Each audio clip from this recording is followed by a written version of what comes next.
Hello and welcome back. Today we are talking the Terminator movies. This was taken from a live stream from a few years ago on my good friend Brass Reel Bobby from the channel Brass Reel Reviews.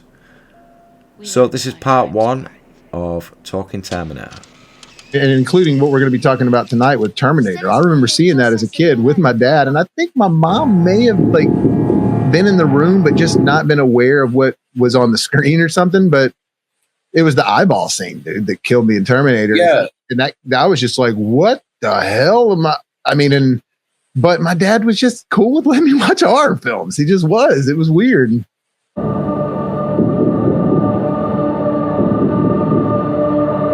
Yeah, well, my first experience of the Terminator franchise was my mum used to work early, and she would send me to a babysitter because my dad was in the army, so in Germany this was as well.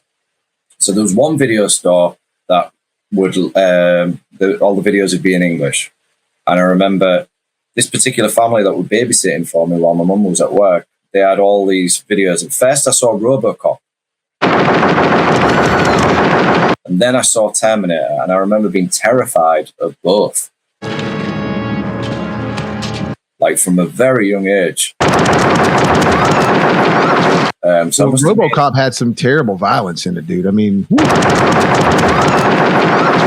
not something I wanted to be seeing maybe at 8:30 in the morning, but yeah, we're here talking about it now. So, oh, dude, when Clarence is just like, he's all yours, and he blows his hand off. I just remember being like, oh my god! Yeah, it's pretty cruel. It's pretty cruel what they do to him. It's not as cruel as RoboCop 3, but it's pretty cruel. Well, yeah, but you can't even. You just saw that one too for the first time. You can't even take that movie seriously, man. It's just like part two. I really enjoy the aspect of the whole. It even got a little trashier than part one. You know what I mean? It got a little smuttier with the nuke and the whole. Yeah. The neck and then that was the one where the kids were beating up. They had the baseball team, and there was a little t-ball team, and they were coming in and robbing electronic stores with bats. That was awesome. Yeah, because they've got the kid who's is he a leader or something? He's quite important, the young boy. Yeah, and he's sort of in control. And then there was the other guy that was the main boss though, and he had an interesting name. It was a name Kane. Yeah, that's right. That's right. I was about to say Cyrus or something, but no, it was Kane. You're right. Yeah, I remember. Right, we're drifting because we're talking Terminator tonight. We are talking Terminator. I have a bad habit of getting off track. The beauty about these live streams, man, is we can talk and we can be ourselves and get into it. So yeah, dude, Terminator. And so let me explain real quick to everybody watching. So the whole idea is that we're just going to dive into some franchises, and these are franchises that we're both very familiar with, and I don't want to say obsessed with these franchises. Maybe some of them we might be, but most of the time I think that we're going to be talking about stuff that's either nostalgic, important to us from the past, or something that had some sort of an effect, or the franchises that started out really good and then just went downhill from the first one. So things like that is what I'm thinking of. So the first one we're going to be talking about is Terminator. And so what do you say we just start with part one, man? Part one. So let me just pull this bad boy up real quick for you. So I like to find some of these alternate posters, the ones that aren't just the exact regular ones. Yep.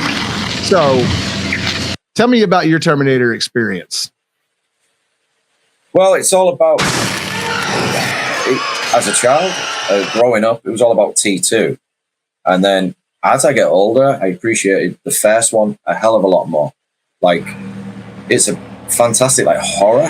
I see it as a horror film. I think the score for the movie is brilliant. It's chilling, especially when it's chasing after her in the factory at the end. I just think it's fantastic, the first one. Great casting. And the budget as well. The budget's, I don't know the budget, but I'm guessing it wasn't a lot. And they made the best of what they could. And they started something. It was just brilliant direction from James Cameron. Brilliant casting of Arnold Schwarzenegger. So yeah, how do you feel about it? The first one? I adore it. It definitely is. You can tell it's from a filmmaker who was really ambitious at the time, James Cameron. You know, we all know Cameron. And let's face it, when Cameron does something, it's usually to change the industry or break ground or do something that everybody wants to be like, oh, I want to do that now.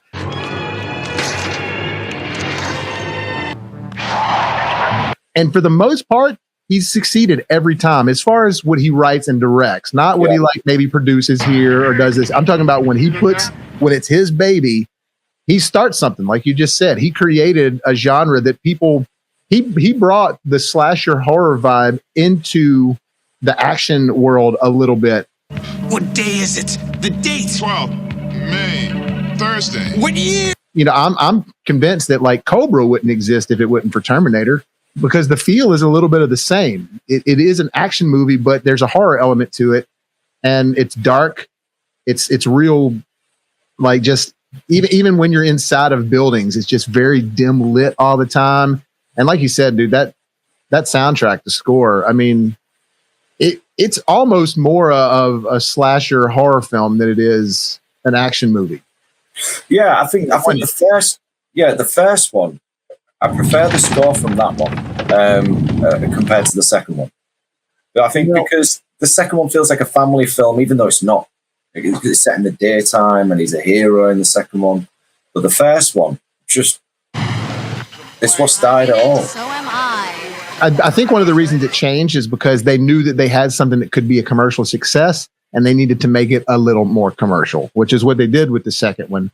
But they also were clever about how to completely keep 1 and 2 so far apart from each other that you don't even have to compare them, you know? So phased plasma rifle in the 40-watt range. Hey, just what you see, pal. part 1, I do see the first time filmmaker. So, which will it be? Wrong.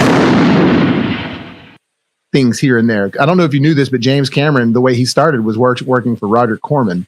You know, did you know that? No. You know who Roger Corman is? No. Roger Corman is the guy that did like all kinds of old school horror movies back in the day. Like he was sort of the original horror movie guy, but he was doing like the original Piranha from the 70s. Yeah, I know James Cameron's involved with that. Yeah. Okay, well, he worked for, that's Roger Corman. Roger Corman has made more. He made a career out of making movies to make money. That's it. He wasn't interested in art. You know what I mean? Yeah. James Cameron was more artistic. But Roger Corman, because of that and being kind of a pioneer in the industry, he sort of became like this godfather of film. And so everybody just loves him. He's just like one of those, like John Waters or something. But so you could see like the Cormanisms in Terminator. You could see like, oh, they probably made that on set, whatever prosthetic that, you know what I mean? Like using people that were fresh out of school, maybe still in film school. You could just see that with the first one. Was Stan Winston, was he involved in the first one? Sarah Connor. Yes. You know, I'm not sure. Let me look. I'm looking. Yeah, there you go right now, because I'm looking at the back. Special makeup effects by Stan Winston. Yep, it was him. So was he big at that time or not? Like I don't think so, because that was 84 when the first one came out. Yeah. So not that he may not have, he probably was big, but I think a lot of people need to, realize that special effects for movies have, special makeup effects. Yeah. While they're always getting better and better and better, they weren't always awesome. So like things that looked good to you back in the day, like when I first saw Terminator, it was like, oh my God, of course now when you watch it, you can tell it's a fake mannequin head and all that. And because we're used to so much more now, and special effects hadn't really gotten to what they hadn't gotten where they needed to be yet. That's the end of part 1. If you want to see more, then tune in for part 2. And I'll see you next time. Somebody turn on the AC, because it's Angel Caruso.